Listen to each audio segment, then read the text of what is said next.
नमस्ते।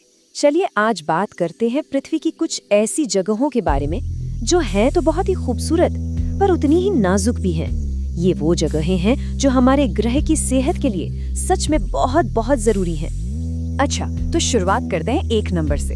जरा स्क्रीन पर देखिए, 2.4%। सुनने में तो काफी छोटा आंकड़ा लगता है ना, पर ये है क्या? क्या हो सकता है ये? सोचिए तो जरा। और ये रहा इसका जवाब, 2.4%। ये हमारी पूरी पृथ्वी का सिर्फ इतना सा जमीनी हिस्सा है। और मजे की बात ये है कि इतने से हिस्से में दुनिया के आधे से ज्यादा मतलब 50% से भी ज्यादा पेड़ पौधे पाए जाते हैं। सोचिए जरा, कितना छोटा इलाका पर असर कितना जबरदस्त है। तो भाई, इन खास जगहों को आखिर कहते क्या है? चलिए अब जरा इसी के बारे में जानते हैं और समझते हैं कि इनकी परिभाषा क्या है। तो इन्हें कहते हैं बायोडाइवर्सिटी हॉटस्पॉट।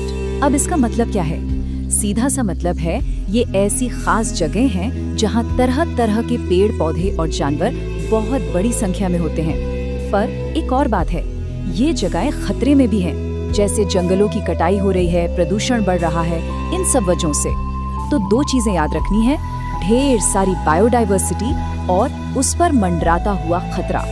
लेकिन ये इतने खास हैं क्यों? मतलब ऐसी क्या बात है इनमें? चलिए कुछ नंबर देखते हैं, इनसे पूरी पिक्चर एकदम क्लियर हो जाएगी। पूरी दुनिया में आप यकीन करेंगे सिर्फ और सिर्फ 36, जी हाँ, बस 36 ही ऐसी जगहें हैं जिन्हें ऑफिशियली बायोडाइवर्सिटी हॉटस्पॉट माना गया है। और जैसा हमने अभी देखा था, ये 36 जगह कुल मिलाकर धरती का सिर्फ 2.4% हिस्सा हैं। पर इन्हीं में दुनिया के आधे से ज्यादा पेड़ पौधे मौजूद हैं। है ना कमाल की बात? इन जगहों की एक और बहुत बड़ी खूबी है, यहाँ पर ना कुछ ऐसी प्रजातियां मिलती हैं जो बहुत दुर्लभ हैं और स्थानिक हैं। स्थानिक यानी एंडेमिक। इसका मतलब है कि ये पेड़ पौधे या जानवर दुनिया में और कहीं नहीं, सिर्फ और सिर्फ यहीं मिलते हैं। जैसे अपने भारत में वेस्टर्न घाट्स हैं या फिर हिमालय का इलाका, ये इसके सबसे अच्छे उदाहरण हैं। तो अब सवाल उठता है कि ये हॉटस्पॉट्स सिर्फ पेड़ पौधों और जानवरों के लिए ही जरूरी है? नहीं, ये हम सबके लिए मतलब इंसानों के लिए भी बहुत जरूरी हैं। चलिए देखते हैं कैसे। देखिए, ये हमें सांस लेने के लिए ऑक्सीजन और साफ हवा देते हैं। हमारे पानी के जो सोर्स हैं, नदियाँ, झीलें, उनकी हिफाजत करते हैं। खाने की चीजें और दवाइयाँ बनाने वाले पौधे भी यहीं से मिलते हैं। मौसम का जो बैलेंस है उसे बनाए रखने में भी इनका बड़ा हाथ है। और हाँ, ये तो अनगिनत जंगली जानवरों का घर है ही। सही मायनों में कहें तो ये हमारी जिंदगी का आधार है। इस पूरी बात को ना एक छोटी सी कहानी से और अच्छे से समझते हैं। ये कहानी हमें बताएगी कि जब लोग मिलकर कोशिश करते हैं तो क्या कुछ हो सकता है। तो कहानी है एक छोटे से गांव की। वहाँ 3 बच्चे थे, राहुल, सीमा और मोहन। उन्हें एक दिन पता चलता है कि उनके गांव के पास जो जंगल है वो कोई मामूली जंगल नहीं, बल्कि एक बहुत ही कीमती बायोडाइवर्सिटी हॉटस्पॉट है।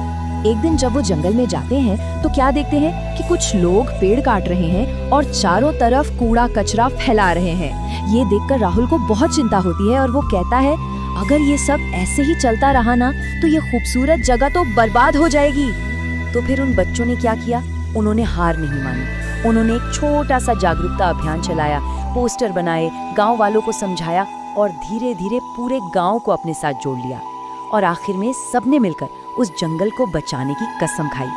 ये एक छोटी सी कोशिश थी, पर इसने दिखा दिया कि एकता में कितनी ताकत होती है। और यही कहानी हमें सीधे हमारे सबसे जरूरी सवाल पर ले आती है, हमारी क्या जिम्मेदारी है? क्योंकि आखिरकार सब कुछ हमारे ही हाथों में है। तो हम क्या कर सकते हैं? बहुत सीधी सीधी चीजें हैं। पेड़ पौधों को बचाएं, जो भी हमारे पास संसाधन है, पानी, बिजली, उन्हें सोच समझकर इस्तेमाल करें। लोगों को इन बातों के बारे में बताएं, जागरूक करें और प्लास्टिक का इस्तेमाल जितना हो सके कम करें। और क्या बिल्कुल नहीं करना है? जंगल नहीं काटने हैं, जानवरों का शिकार नहीं करना है, गंदगी नहीं फैलानी है और किसी भी चीज का बेहिसाब इस्तेमाल नहीं करना है। एकदम सिंपल है। तो इस कहानी का और हमारी आज की पूरी बातचीत का सार बस एक ही है, प्रकृति को बचाना हमारा फर्ज है, क्योंकि उसी से हमारा कल, हमारा भविष्य सुरक्षित है। तो अब सवाल ये है कि प्रकृति को बचाने के लिए हमारा अगला कदम क्या होगा? ये एक ऐसा सवाल है जिसका जवाब किसी एक के पास नहीं, हम सबको मिलके ढूंढना होगा।